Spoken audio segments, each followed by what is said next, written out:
France Inter. «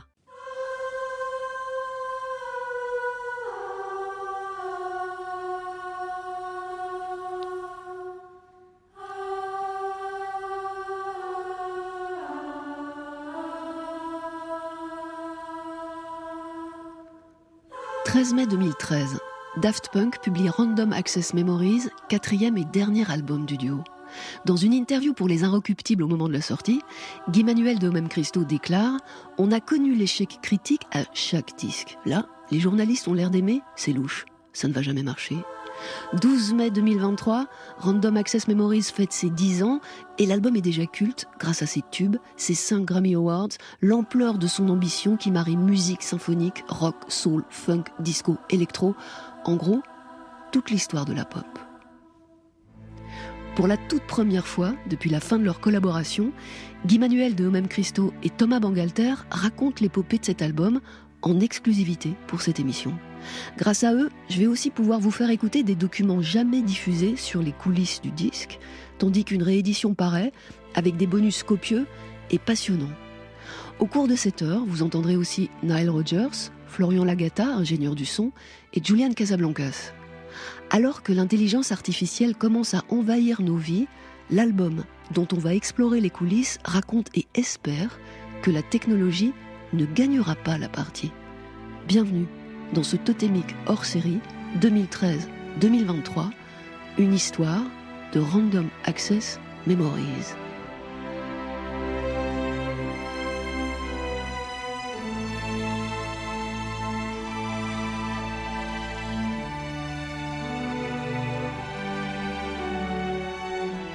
Par ordre d'apparition, voici Thomas Bangalter et Guy Manuel de Homem Christo. Ce 4e album, il a été enregistré dans des circonstances et un environnement très différents des 3 premiers. Les 3 premiers ont été enregistrés à la maison, dans un home studio, juste tous les deux, sans ingénieur, sans technicien, avec des invités, mais la majorité du temps, on l'a passé à deux, à expérimenter, à essayer des choses, à faire n'importe quoi, à réussir, à rater, à jeter. Et on était finalement très à l'aise avec ce processus. C'est vrai qu'on a commencé dans une petite chambre, la chambre de Thomas, qui s'était transformée en studio. Et pendant les 3-4 premiers albums, on était vraiment tous les deux seulement avec nos machines. On jouait tous les instruments, mais c'était un peu un côté, je dirais pas amateur, mais vraiment home studio. Mais on avait envie d'essayer quelque chose de différent pour ce 4e disque. Dans notre discographie, c'est un album qui est beaucoup plus tourné vers les musiciens, les instruments, la musique live enregistrée dans des bonnes conditions de studio traditionnels. Et c'est quelque chose qu'on n'avait pas vraiment développé jusque-là. Sur ce dernier album, on a eu Nathan East à la basse, Paul Jackson Jr., ce sont des gens qui ont travaillé avec Michael Jackson sur les meilleurs albums, Off the Wall, Thriller. On a eu Paul Williams. Enfin, il y a toute la liste des collaborateurs et c'est des gens qui étaient là dans les années 70-80. Mais c'était vraiment un clin d'œil à, comme souvent ça a été le cas depuis le début du groupe, un clin d'œil à notre enfance et à notre jeunesse et à la musique magique qu'on avait la chance d'écouter quand on était gamin. Bonsoir, c'est Guy Man de Daft Punk pour Totémique hors série avec Rebecca Manzoni.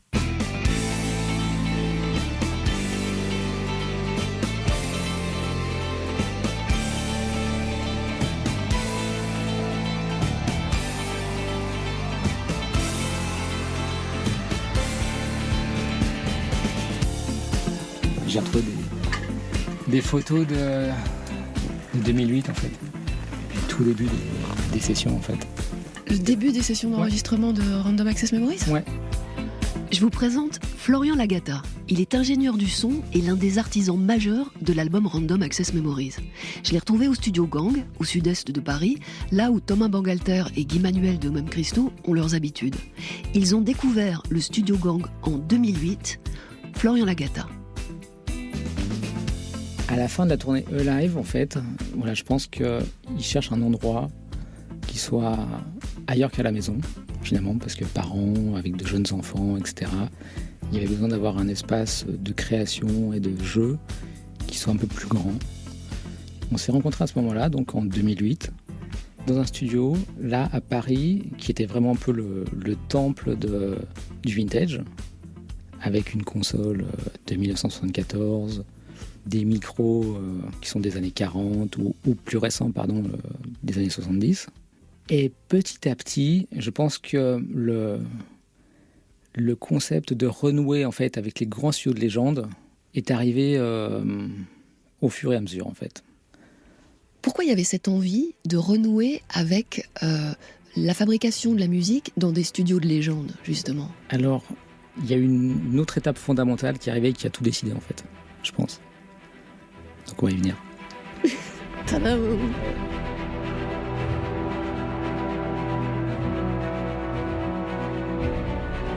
L'étape décisive qui décide Daft Punk à renouer avec la tradition d'enregistrer en studio, la voici. La bande originale de Tron, l'héritage, musique de film que Guy-Man et Thomas composent à la demande de Disney en 2010. On leur a donné des moyens très importants pour travailler sur cette BO. Et notamment, ils ont pu collaborer avec un orchestre symphonique. Quand Thomas et Guy-Man reviennent à Paris, ils me disent « C'est assez incroyable ce qui s'est passé. On a travaillé avec cet orchestre, il y avait 100 musiciens. Et je pense que tout ce qu'on a fait jusqu'à présent, il faut qu'on change de fusil d'épaule et qu'on axe la production vers quelque chose de différent, de beaucoup plus humain. »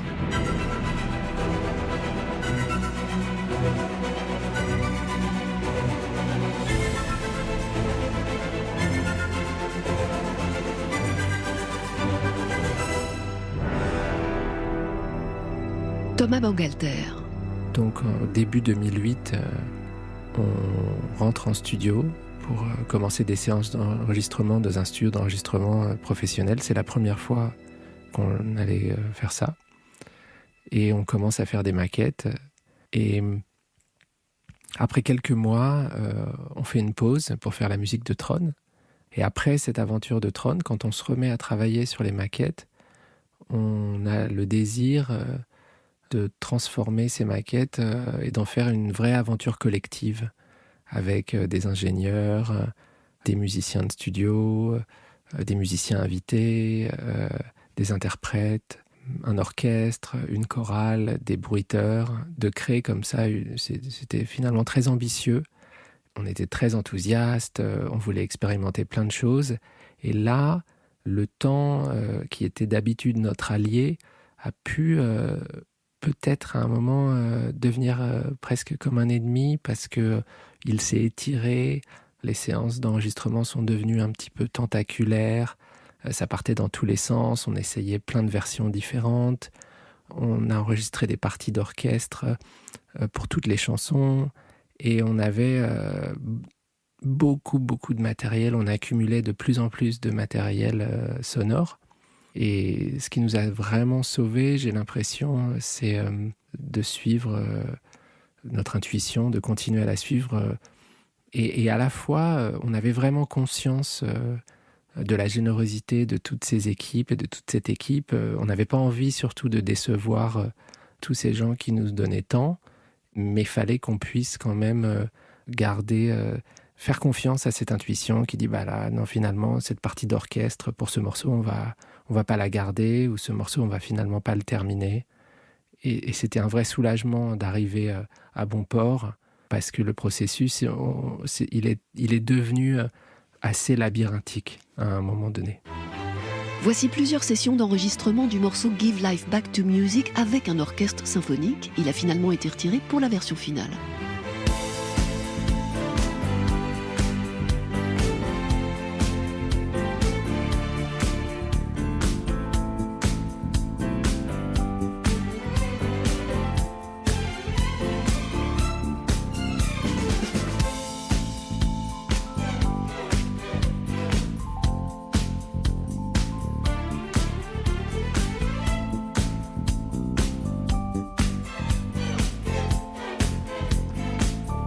Thomas Bangalter. À chaque disque, j'ai l'impression qu'on repartait vraiment à zéro, sans savoir où on allait arriver. Donc il y a cette phrase dans le morceau Fragments of Time que j'aime beaucoup, qui qui dit « Our only plan is to improvise », donc notre seul plan c'est l'improvisation. Et il y avait une vraie part d'improvisation dans Random Access Memories, parce que c'était comme un film sans caméra, juste avec des micros. On est un peu devenus des réalisateurs d'un film sonore. Et à la fois, on n'avait pas vraiment de scénario. Donc c'était vraiment autour de l'improvisation. Et ça a créé ces accidents. Et rétrospectivement, on peut se dire « Ah, on avait cette intention, on est arrivé dans ce genre-là. » Mais finalement, je pense qu'on n'avait aucune idée de ce que le résultat final serait, justement par rapport à cet aspect tentaculaire et un peu labyrinthique du processus.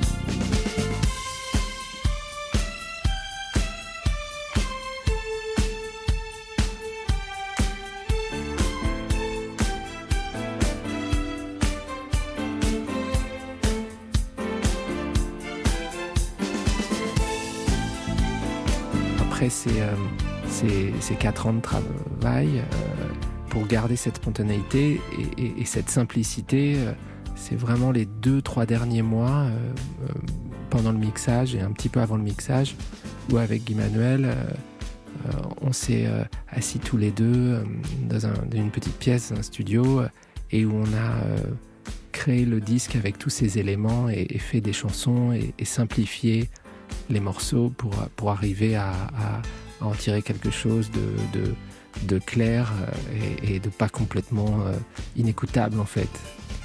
Et c'était agréable justement de le faire dans l'urgence. Donc à la fois on avait passé des mois à tourner et à la fois le montage final, c'était impératif pour nous de le faire très rapidement parce que sinon on y serait encore finalement 10 ans plus tard.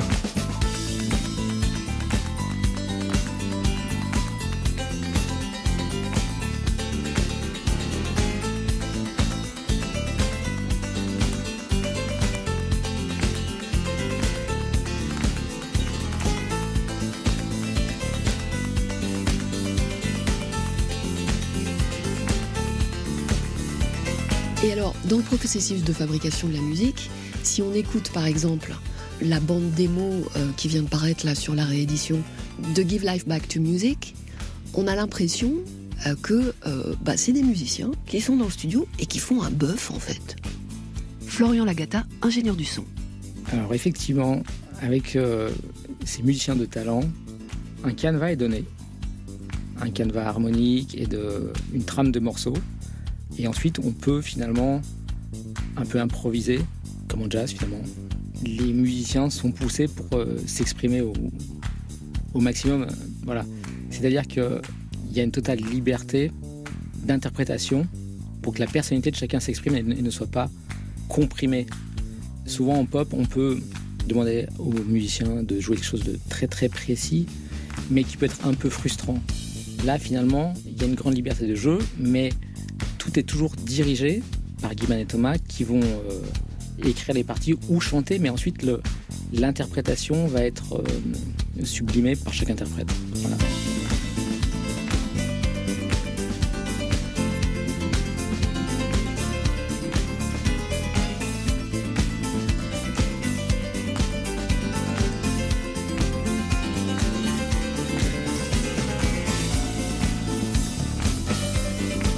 Dans la musique de Daft Punk, il y a toujours un concept sous-jacent.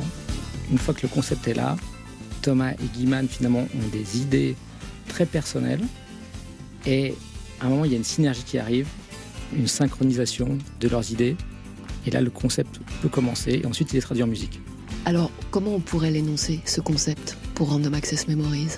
Donc là ce serait de redonner de l'humain dans la musique, c'est-à-dire célébrer vraiment le musicien, l'interprète, voilà je pense, et donner beaucoup de sentiments aux choses. Et il y avait tout un processus intéressant parce que venant finalement de la matière synthétique, il y avait justement une renaissance à faire et là c'est là que c'est devenu très intéressant.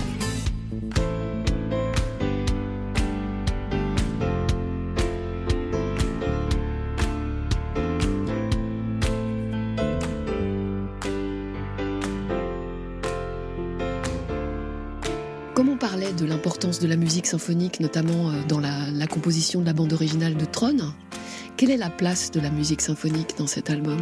C'était pour recréer donc ce côté assez hollywoodien finalement et classique des grands albums en fait. Voilà. Mais d'ailleurs, il y a un côté très cinégénique. Je pense notamment à Beyond. Voici Beyond, 9e chanson de l'album Random Access Memories.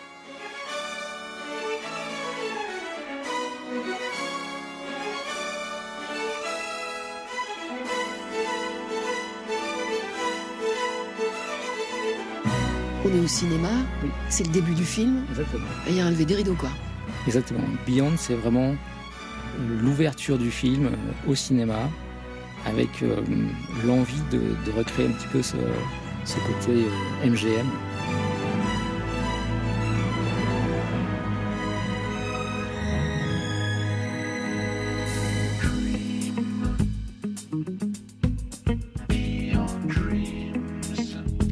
Un designer sonore qui travaille habituellement pour le cinéma a participé à la conception de Random Access Memories, Guy Manuel de Homem Christo. C'est vrai qu'on a travaillé effectivement avec un sound designer sur l'album qui s'appelle Gus Coven, qui est américain et avec qui on avait déjà travaillé sur notre film Electroma quelques années auparavant. C'est vrai aussi que je pense même pas seulement sur cet album ou sur Beyond, mais sur tout ce qu'on a fait depuis le début, en partant du premier clip Daft Punk, de Around the World. Dès le premier album, j'ai l'impression que on essayait d'avoir non seulement de la musique qui parle et qui soit dansante ou qui soit émouvante, mais il y avait toujours comme une espèce de narration, d'histoire, ou au moins l'impression de rentrer dans un univers qui est particulier à chaque morceau.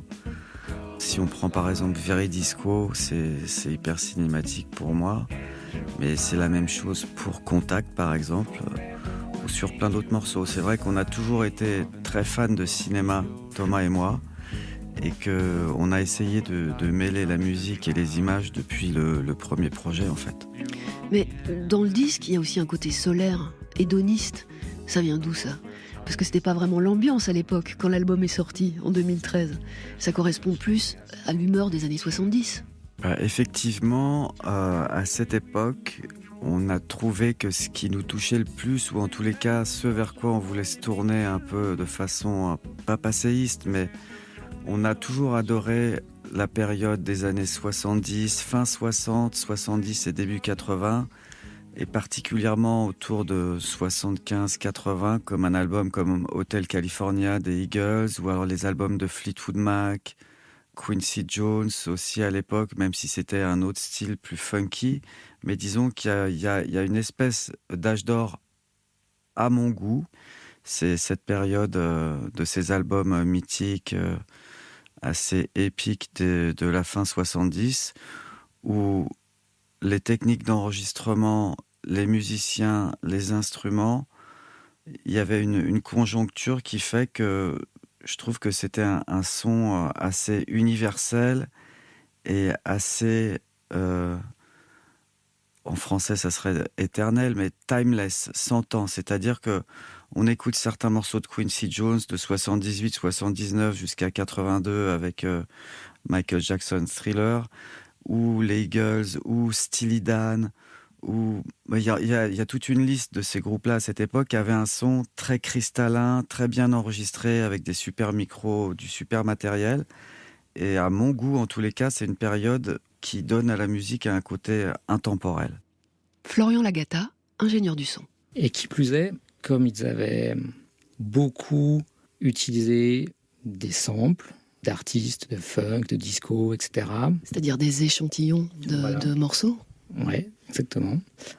Ils se sont dit, finalement, cette génération qui nous a inspirés, bientôt elle sera plus capable de pouvoir jouer. Peut-être qu'on les oubliera même. Donc ce qu'on veut faire, c'est leur rendre hommage et les inviter sur notre album. C'était important de les avoir parce qu'ils sont vraiment les personnes les plus représentatives du style dont Daft Punk voulait rendre hommage en fait. C'est une question de génération finalement. C'est la génération d'avant qui devait être célébrée par la génération de leurs enfants finalement. Donc les Daft Punk. Exactement. L'idée, c'était non seulement célébrer cette période-là, plonger dans une mémoire et créer une filiation. Oui. Parmi les musiciens largement sexagénaires invités sur l'album Random Access Memories, il y a... My name is Giovanni Giorgio, but everybody calls me Giorgio. Giorgio Moroder, à qui Daft Punk consacre une chanson documentaire intitulée Giorgio by Moroder, où il raconte sa vie. L'histoire d'un Italien qui a commencé à jouer du piano dans les hôtels avant de faire les premières parties de Johnny Hallyday sur la Côte d'Azur. Avec ce morceau, Daft Punk rend hommage à l'éclectisme de Moroder, qui a d'abord fait carrière dans la pop en Allemagne, avant de découvrir le disco à l'âge de 40 ans et de devenir l'un des pionniers de la musique électronique. Sur Random Access Memories, on trouve aussi le bassiste Nathan East, déjà cité par Guy Manuel de Homem Christo. Nathan East a joué avec Eric Clapton, Bobby Womack, Stevie Wonder ou encore Michael Jackson. Il y a Omar Hakim, batteur pour David Bowie, Chic, Miles Davis ou encore Michael Jackson. Paul Jackson Jr., guitariste qui a joué avec Elton John, Aretha Franklin, Herbie Hancock ou encore Michael Jackson. Et là, pour Random Access Memories, Paul Jackson Jr. a joué de la guitare sur plus de la moitié des morceaux de l'album. Par exemple, on l'entend sur Get Lucky.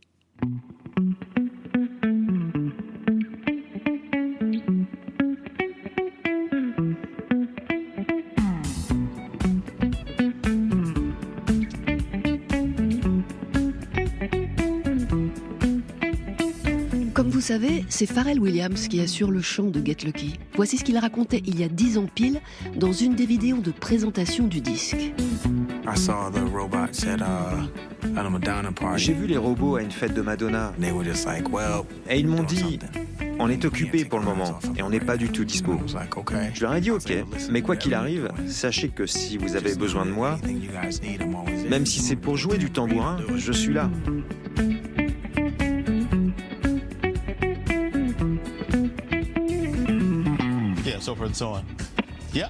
Est-ce qu'on peut passer dans la cabine ?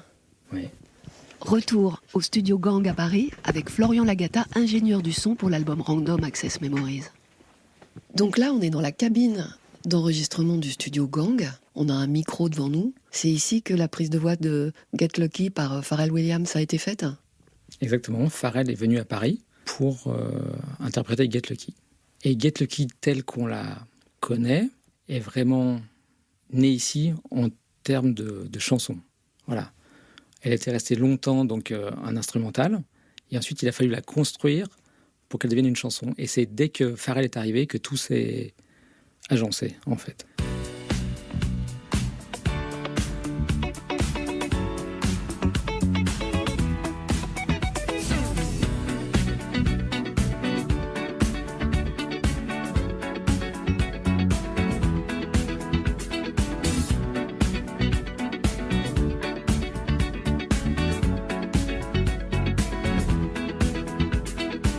Comment elle s'est passée, cette prise de voix ? Pharrell est arrivé hyper excité. Il est arrivé directement depuis l'aéroport. Tout le monde était complètement jet lag. Mais ils étaient tellement excités qu'ils n'ont même pas voulu aller au check-in de l'hôtel. Donc ils sont arrivés au studio. Comme tout le monde était fatigué, ils m'ont demandé « Flo, t'aurais pas un petit remontant ?» Donc moi, à l'époque, je tournais à la caféine en tablette. C'est fantastique. Je leur en ai proposé. Après avoir bien vérifié que ce soit bien naturel et sans effet secondaire, ils sont tous pris. Et là, ça a changé la face de l'histoire. Voici le récit de Pharrell Williams, mis en ligne il y a 10 ans. Parce que j'étais tellement épuisé à cause du décalage horaire, ils m'ont donné ce médicament effervescent qu'on met dans un verre d'eau. Ils m'ont expliqué que c'était un truc naturel, qu'il n'y aurait pas de descente. Et dès que je l'ai pris, j'ai eu un regain d'énergie de fou. Mais dans l'avion du retour pour les États-Unis, j'avais tout oublié. Alors c'est Florian Lagata, ingénieur du son, qui raconte la suite de l'histoire de Get Lucky. Donc tout d'un coup, ça a vraiment fait effet. Et Pharrell s'est mis à avoir des visions de plage, de fêtes, la nuit tombée, etc. Et donc là, les mélodies sont arrivées. Thomas, Guy-Man et Pharrell ont proposé des mélodies. Chacun se très excité, jumpait sur une nouvelle idée. Tout le monde, il y a eu un assemblage qui s'est fait très vite. Et Pharrell a une idée. Il dit, ah super, je vais courir au micro. Il a couru au micro. J'ai à peine eu le temps de faire un réglage sommaire. Et là, il a chanté le refrain qu'on connaît tous et qui est sur le disque. Voilà, il n'y a pas eu de deuxième prise. Cette première phrase qui a été quasiment improvisée est sur le disque. C'est-à-dire que les paroles de ce tube ont été improvisées comme ça sur le moment, grâce à de la caféine en tablette. Je pense grâce au talent de chacun et avec un effet vitaminé. Donc les paroles ne sont jamais écrites en amont ? Rarement. Les choses se font assez rapidement avec les idées qui jaillissent et l'accord de tout le monde. C'est Guy-Man, Thomas, il suffit d'un regard pour que les choses avancent assez vite. Est-ce qu'on peut écouter la piste vocale de Get Lucky du coup ? La première chose qui a été chantée, c'est vraiment le refrain, pour créer le mood. Et ensuite, on est parti sur les couplets. Like the legend of the phoenix, all ends with beginnings. What keeps the planet spinning? The force from the beginning. Look. We've come too far to give up who we are. So let's raise the bar and our cups to the stars. Là, dans ce pré-refrain, il y a plusieurs voix. Les voix sont empilées, en fait. Et c'est lui qui imagine, en fait, l'arrangement vocal. Donc, une fois que la première voix a été faite, il va pouvoir faire des harmonies et donc se doubler lui-même et créer une partie de chœur, en fait. Pharrell a une idée très précise des arrangements vocaux, en fait. Ils sont construits de manière très très claire dans sa tête, à chaque fois. Et donc, les choses vont très vite. Voilà, il dit, ok, je vais rajouter cette partie, je vais rajouter une piste, je vais changer ce mot. Voilà, tac. Il a une vision globale très précise. So let's raise the bar and our cups to the stars. Le point de départ de ce morceau, musicalement, c'était quoi ? Le point de départ, je pense que c'était un motif de Wurlitzer, un piano électrique des années 60-70.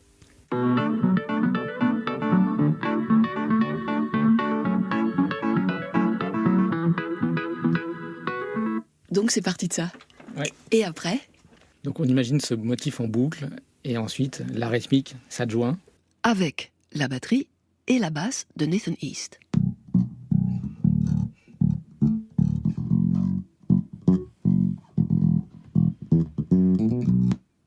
Et puis...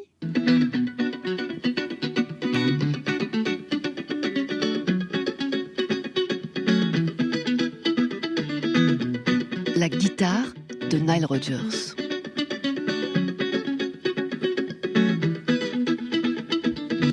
Ça, c'est la clé de voûte du morceau, quand même. Effectivement, sa signature fait groover tout le morceau, quoi. Pourquoi Nile Rodgers ? Parce qu'il est présent sur 3 morceaux. Qu'est-ce qu'il représente dans la galaxie Daft Punk, Nile Rodgers ? Il est iconique pour son jeu de guitare, pour son goût musical, pour les productions qu'il a faites. Donc il est non seulement musicien, pour lui, pour les autres, mais aussi producteur. Il a fait des morceaux incroyables avec David Bowie, mais aussi pour Madonna. Nile Rodgers, cofondateur du groupe Chic avec le bassiste Bernard Edwards, donc Nile Rodgers, auteur et producteur de ce tube-ci.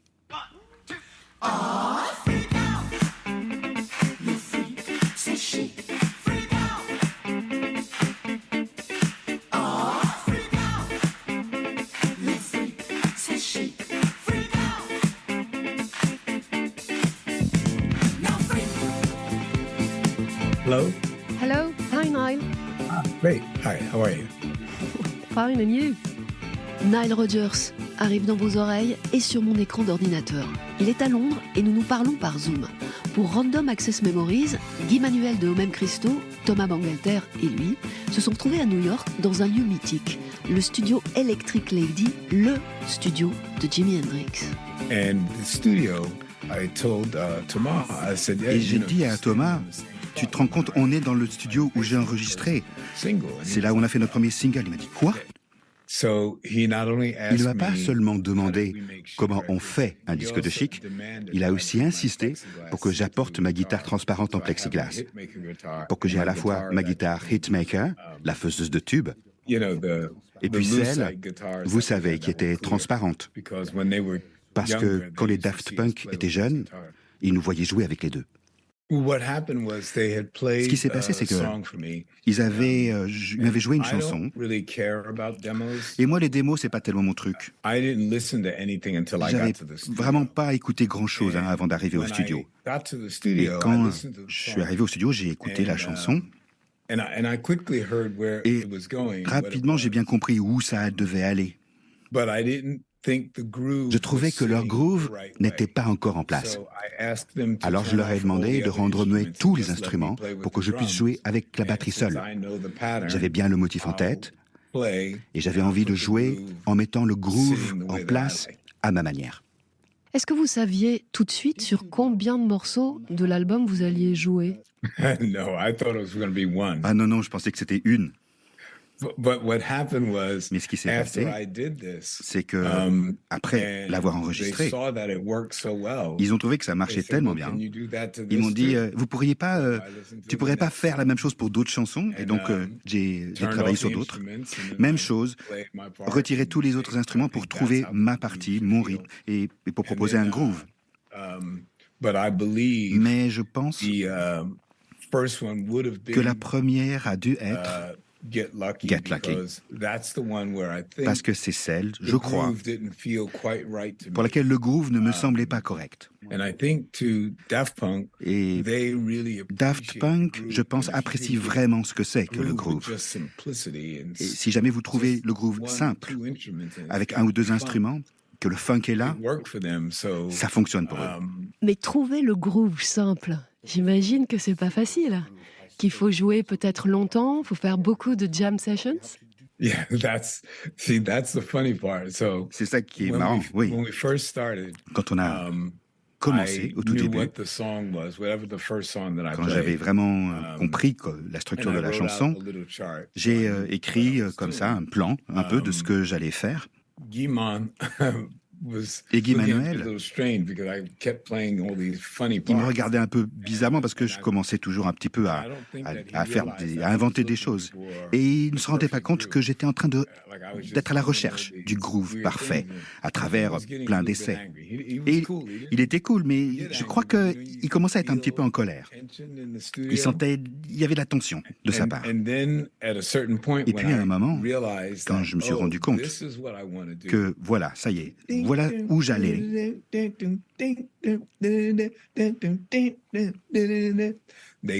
Là, ils ont compris, ils ont pigé.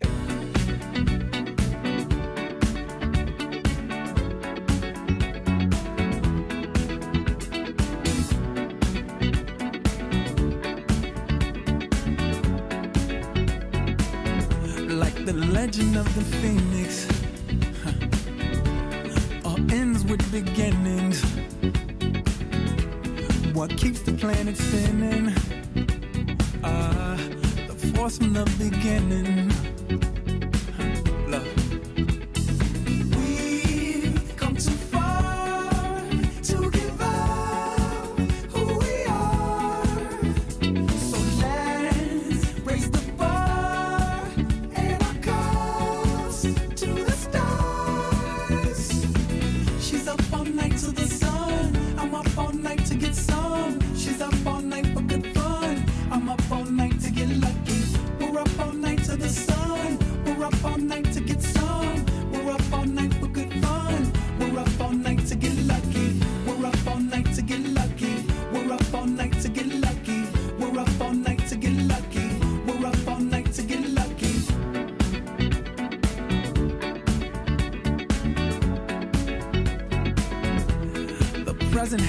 ribbon.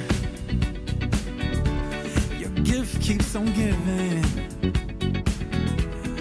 What is this I'm feeling? If you wanna leave, I'm with it. We've come too far to give up who we are. So let's raise the bar and our cups to the stars. She's up all night to the sun. I'm up all night to get some. She's up all night for good fun. I'm up all night to get lucky. We're up all night to the sun. We're up all night to get some. We're up all night for good fun. We're up all night to get lucky. We're up all night to get lucky. We're up all night to get lucky. We're up all night to get lucky. We're up all night to get lucky. We're up all night to get. We're up all night to get. We're up all night to get. We're up all night to get. We're up all night to get. We're up all night to get. We're up all night to get lucky. We're up all night to get lucky. We're up all night to get lucky. We're up all night to get lucky. We're up all night to get lucky. We're up all night to get lucky. We're up all night to get lucky. We're up all night to get lucky. We're up all night to get lucky. We're up all night to get lucky. We've come so far to give up who we are. So let's raise the bar and our cups to the stars. She's up all night to the sun. I'm up all night to get some. She's up all night for good fun. I'm up all night to get lucky. We're up all night to the sun. We're up all night to get some. We're up all night for good fun. We're up all night to get lucky. We're up all night to get lucky. We're up all night to get lucky. We're up all night to get lucky. We're up all night to get lucky. We're up all night to get lucky. We're up all night to get lucky. We're up all night to get lucky. We're up all night to get lucky.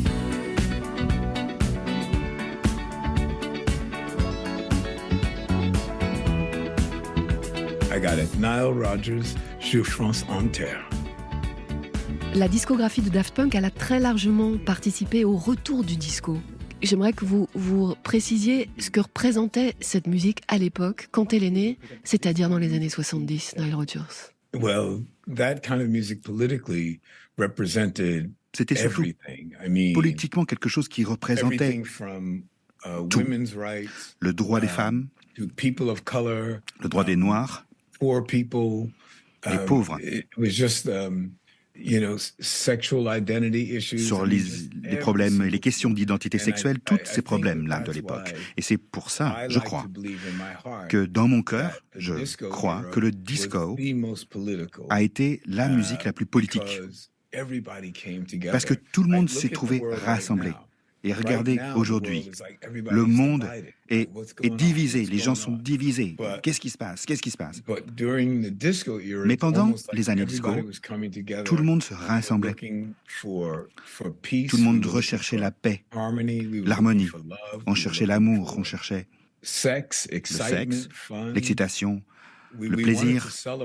On avait envie de célébrer la vie. Il y a tellement de choses en Amérique qui représentaient le progrès et la liberté. Et on avait envie de célébrer ça dans la musique. C'était un monde plein d'espoir, un monde qui se tournait vers l'avenir, vers une humanité qui se ferait encore plus humaine. En fait, Get Lucky, c'est la célébration d'un paradis perdu. Et le retour du disco aujourd'hui, c'est ça, c'est aussi la nostalgie d'un paradis perdu, en fait. Get Lucky, c'est ça, non? It very well could be. C'est bien possible. Because I've been playing Get Lucky now. Moi, je joue Get Lucky ever since I performed it with Daft depuis Punk. que je l'ai interprété aux Grammys avec Daft Punk. Je ne l'ai pas joué moi sans qu'eux, ils l'aient joué en live. Et c'était une époque où on m'avait diagnostiqué un cancer. Et Get Lucky, c'est un morceau qui a été comme un traitement pour moi, qui m'a soulagé. comme un message destiné à moi-même, que Daft Punk et Pharrell et Daft Punk ensemble avaient créé une situation qui m'a permis de me défaire du cancer à 2 reprises. Et ce morceau, j'en ai fait le mien. Je me le suis approprié. Et je le fais, je le joue différemment que Daft Punk, mais les gens aiment ça. Et ça me fait du bien. Lose yourself to dance. I know you don't get a chance to take a break this often. I know your life is speeding and it isn't stopping.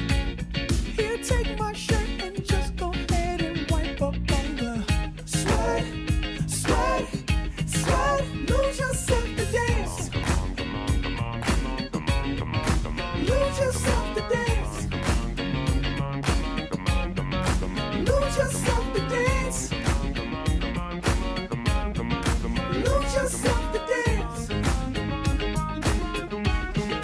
Lose yourself to dance. Alors le groove est au cœur de votre musique, mais quand on vous entend jouer, je trouve qu'il y a aussi une idée d'atteindre la douceur et la délicatesse aussi dans votre façon de jouer de la guitare, non ? Absolument. Et je suis ravi que vous le reconnaissiez. Mes enregistrements, je les fais avec un casque sur les oreilles. Et d'habitude, je joue en même temps avec un groupe. J'ajuste le volume pour que le son de ma guitare soit assez fort. Mais je peux jouer avec douceur. Et ce son-là, il est devenu partie intégrante de ma signature. C'est un son délicat qui permet aux notes aiguës de la guitare d'exister au premier plan. Les basses sont en retrait naturellement et les aigus, elles scintillent parce que je joue très délicatement. Je ne joue pas du tout en force.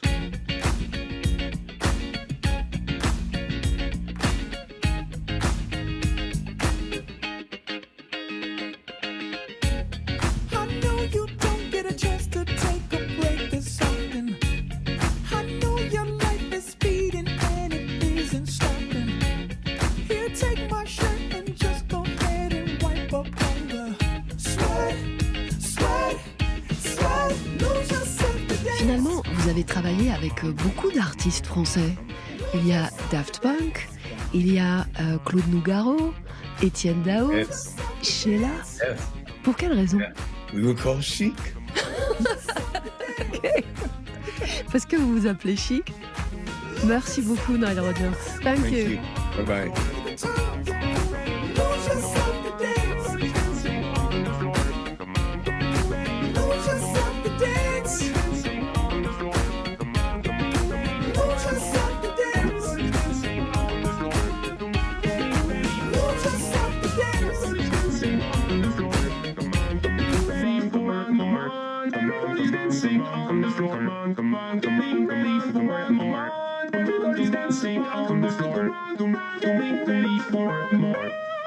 Alors arrivé à ça, ça passe par quoi ? Ça passe par quelle recherche ? Réponse de Florian Lagata, ingénieur du son pour Random Access Memories. Il y a beaucoup d'expérimentation, d'improvisation. On a passé quelques mois finalement à travailler la matière des voix de robots, en fait. Et donc, tous les essais sont possibles et inimaginables. Tous les essais ont été faits, en fait, pour donner le plus d'émotions possible. Mais c'est surtout l'émotion, je pense qu'on la retrouve surtout dans The Game of Love et Within, où c'est un peu une complainte robotique. Voilà. Oui, qui est une balade. Ouais. C'est-à-dire qu'en plus, là, dans le cas de Within, il fallait trouver la voix qui puisse se mêler au piano, qui est très très douce. Et sans travailler trop sur le pathos, il fallait qu'il y ait une vibration humaine qui donne beaucoup d'émotions. La complainte du robot qui a une âme. There are so many things that I don't understand. There's a world within me that I cannot explain.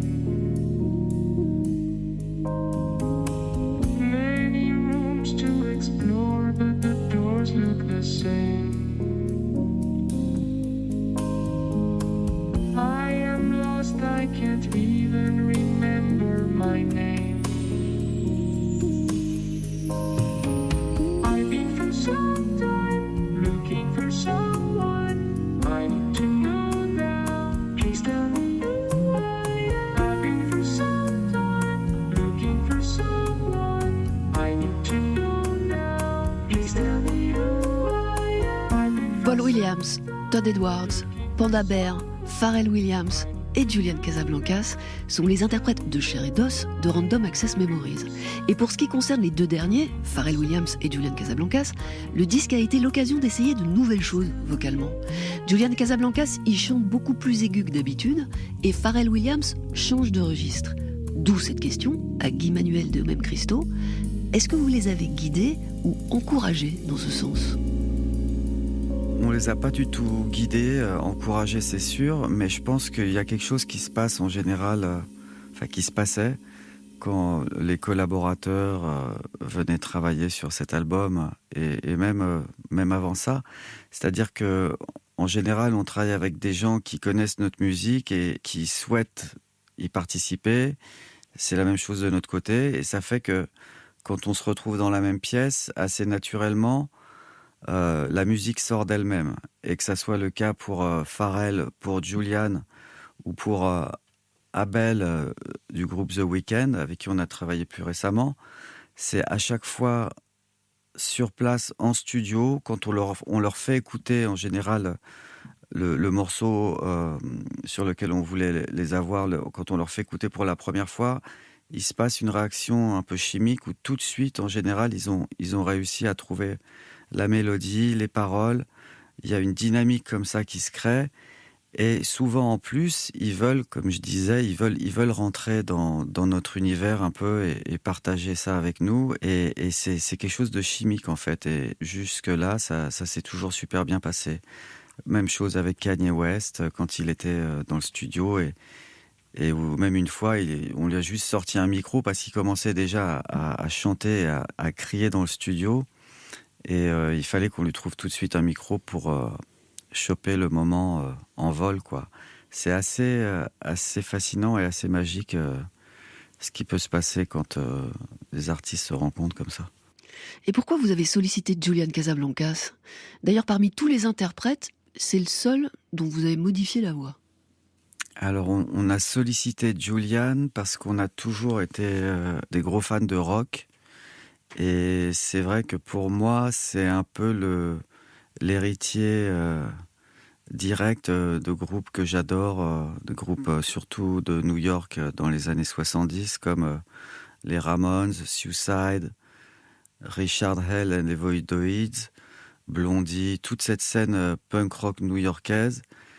On avait vraiment l'impression d'avoir la chance de pouvoir travailler avec quelqu'un qui était directement dans cette lignée que j'adore. Et puis les Strokes, en plus, qui est un des groupes un peu après notre génération, mais qui était vraiment un groupe d'un très haut niveau à mon goût. Et c'est vrai que c'était un peu une super chance de bosser avec lui. Sa voix, en plus, est hyper intéressante. Il peut aller très grave et très fort, avec une voix très rauque et menaçante, et dans le même morceau monter dans les aigus, et de façon hyper contrôlée. Peut-être qu'on le voit pas tout de suite, parce que c'est un côté un peu punk rock comme ça, mais il a une super voix hyper intéressante. Et là, c'est lui qui a décidé de nous demander de trafiquer sa voix. Alors, je sais pas s'il l'avait fait beaucoup de fois avant, mais là, c'est vrai qu'il y a un côté digital un peu robotique. Je pense que c'était un peu un clin d'œil à nous, en fait, et il voulait prendre une sorte de risque. Il nous a proposé ça dès le début. Il voulait transformer sa voix pour faire partie de l'aventure Daft Punk, apparemment. Julian Casablancas est la voix du morceau intitulé Instant Crush sur Random Access Memories. Et il interprète Infinity Repeating dans les bonus de la réédition de l'album. Dans une interview inédite à ce jour, réalisée par Warren Fu, réalisateur de plusieurs des clips des Strokes et de Daft Punk, Julian Casablancas raconte la naissance d'Instant Crush. J'ai commencé à chanter sur la maquette, mais j'ai jamais eu une aussi grande ambition, parce que quand même, ils travaillent avec les meilleurs. J'ai dit c'est Stevie Wonder qui devrait chanter ça. Il m'a répondu non, c'est pour toi.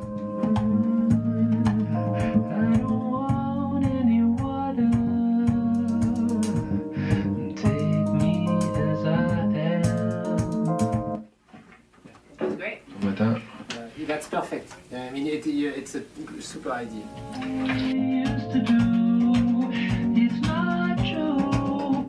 They Il m'avait dit que le thème du morceau serait un amour de vacances, un truc sur l'innocence de la jeunesse. J'ai dit ok, j'ai pigé. Paul Williams avait écrit un texte et moi je me suis lancé. Je crois que j'ai écrit et proposé plein de paroles qui allaient dans leur sens. Et fabriquer une chanson, parfois, ça passe par des trucs bizarres. On cherche avec du charabia. Ils m'ont demandé ma voix des Strokes. Et j'ai dit non, non, non. Je veux être votre cyborg.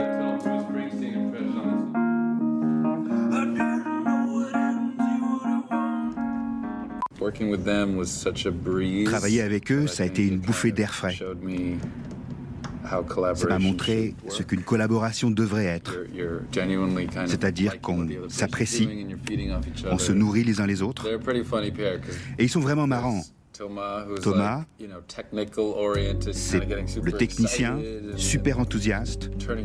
Il tripote les boutons de sa console. Alors que Guy-Man, c'est plutôt le prototype du français grognon.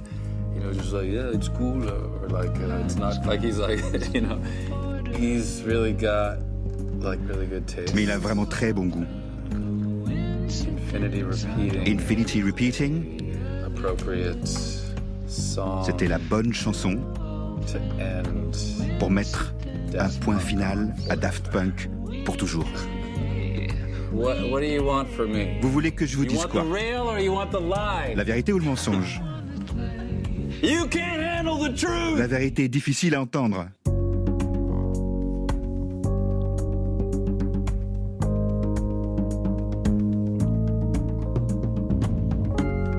Voici Infinity Repeating, qui figure donc dans les bonus de la réédition de Random Access Memories.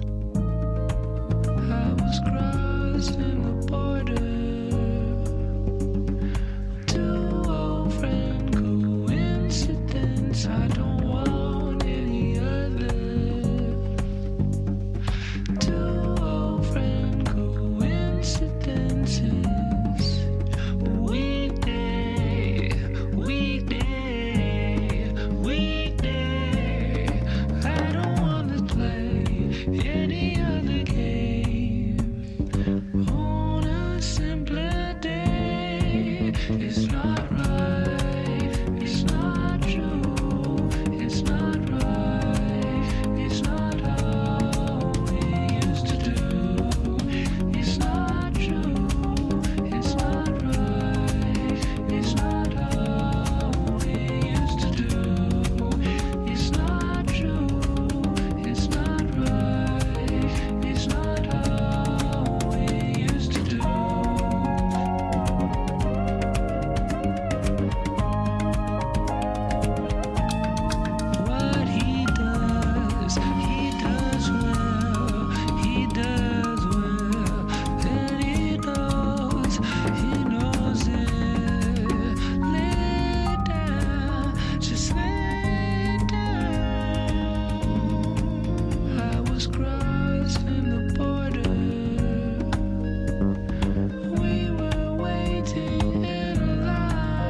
Cet album s'inscrit vraiment entre deux générations. Retour derrière la console du Studio Gang avec Florian Lagata, ingénieur du son. Cet album s'inscrit vraiment entre deux générations. Il rend hommage à la génération passée, mais a à cœur d'offrir de la matière pour la génération suivante en termes de matière musicale à sampler. Chaque mesure extraite de cet album peut être bouclée. Donc en fait, c'est pour les générations futures, il y a ce côté allez-y piocher dedans. Quoi. Voilà. C'est une banque de sons pour des remixes futurs et pour servir de sample de départ à un morceau dans le futur. Voilà. On peut prendre un exemple de mesure là, qui peut tourner en boucle. Par exemple, je prends une mesure au hasard de guitare.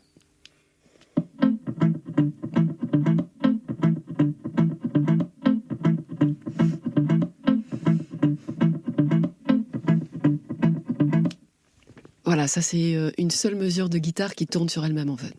Et ça, on peut prendre n'importe quel morceau et faire une boucle. Il y a un côté, on passe la main, quoi. Exactement. C'est important de montrer que la musique est quelque chose qui se partage, qui se donne et qui doit évoluer. Et qui se transmet. Transmission, et donc finalement, on passe la main ensuite à une génération qui, elle aussi, va être inspirée par la musique de la génération passée. Et les choses sont en constante évolution, et c'est ça qui est beau et sain. C'est très humain.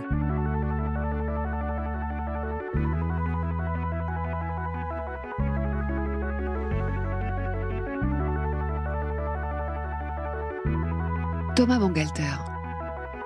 C'était un vrai soulagement et une vraie joie de faire découvrir les morceaux terminés aux différents participants qui nous avaient fait confiance, mais voilà, on avait enregistré avec Nile Rodgers, avec Pharrell Williams, avec Giorgio Moroder, avec Paul Williams, Todd, avec Noah, Panda Bear, DJ Falcon, et ils nous avaient fait confiance. On avait ces séances d'enregistrement et on est reparti dans le montage et dans la production, dans le mixage, et de leur faire écouter le résultat final et de ne pas les décevoir. Pour moi, c'était vraiment important, et j'étais vraiment. C'est des beaux moments en fait. C'est les souvenirs les plus forts que je garde. Voilà, c'est la première fois qu'on a fait écouter Get Lucky à Pharrell, la première fois qu'on a fait écouter Touch à Paul Williams, la première fois qu'on a fait écouter Giorgio à Giorgio. C'était des moments très émouvants et très forts que j'oublierai jamais.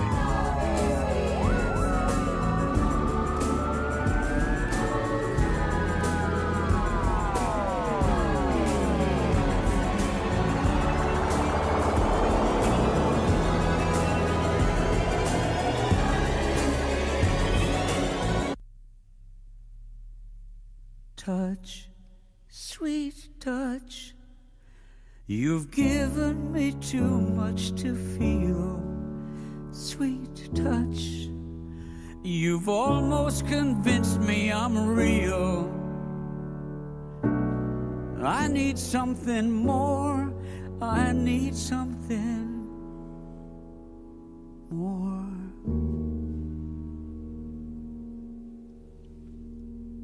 C'était un totémique hors série, 2013-2023, une histoire de Random Access Memories, Guy-Manuel de Homem Christo.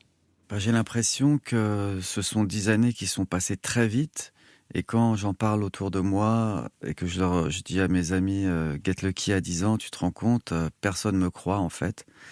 C'est vrai qu'il s'est passé plein de choses depuis et que ça s'est peut-être un peu accéléré, mais ça donne l'impression que c'est vraiment pas loin en arrière. Au niveau du style musical de l'album, qui est quand même tourné donc vers ce côté funky fin 70, c'est un style de musique qui est toujours présent à la radio, dans les fêtes, dans les anniversaires, les mariages, que ça soit de la funky music de Michael Jackson à Prince. C'est un style musical qui n'a pas disparu. Donc pour moi, il y a ce côté intemporel dont on parlait, qui est toujours là. Pour finir, je voulais vraiment dire que je suis très touché par l'accueil que cet album a eu à l'époque. C'est un album qui était finalement le dernier, qui regroupait plein d'influences et qui nous a permis de travailler avec plein d'idoles qu'on avait quand on était jeune, que ce soit des chanteurs ou des musiciens ou des techniciens, des ingénieurs, plein de légendes vivantes qui nous ont vraiment aidés à mener à bien cette aventure.